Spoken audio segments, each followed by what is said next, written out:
ఈ నగరంలో ప్రయాణికుడు మొదలైతే సిగ్నల్స్ దగ్గర ఆగే వ్యవస్థను తగ్గించాలి. ఫ్రీ లెఫ్ట్ మనం ఎంత వేగంగా వచ్చినా జంక్షన్ కు రాగానే లెఫ్ట్ పోవాల్సిన వాళ్ళు అక్కడ ఆగాల్సి వస్తుంది. దాని ప్రధానమైన కారణం ఫ్రీ లెఫ్ట్ దగ్గర మనం బాటిల్ నెక్స్ ని మనం క్లియర్ చేయకపోవడం, కరెంట్ పోల్స్ పాతడం, లేకపోతే ఆటో వాళ్ళు అక్కడ అడ్డంగా నిలబెట్టడం. ఈ రోజు ట్రాఫిక్ పోలీసులకు కానీ ఆపరేషన్ రోప్ అని పెట్టినాం. ఫుట్పాత్లు ఆక్రమించుకున్న అన్ని తొలగిస్తున్నాం. ప్రజాప్రతినిధులు అందరూ కూడా సహకరించాలి. ఇది ప్రజల కోసం. చాలా మంది ఫుట్పాత్ల మీద ఆక్రమించుకోవడం వల్ల ప్రయాణికులు కింద నడవడంతో యాక్సిడెంట్లలో చచ్చిపోతున్నారు. అది ప్రయాణికుడు తప్పు కాదు. ఫుట్పాత్లు ఆక్రమించుకోవడం వల్ల ఫుట్పాత్ల మీద నడవడానికి ఎవరికి అవకాశం లేకపోవడం వల్ల వాళ్ళు రోడ్డు మీద నడుస్తున్నారు. రోడ్డు మీద నడిస్తే వేగంగా వస్తున్న వాహనాలు గుద్దడంతో ఈరోజు ప్రాణాలు పోతున్నాయి.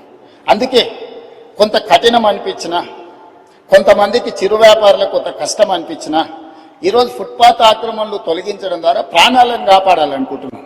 ప్రయాణాన్ని సులువు చేయాలనుకుంటున్నాం. ప్రయాణికులకు ఇబ్బంది కలగొద్దు అని ప్రయత్నం చేస్తున్నాం.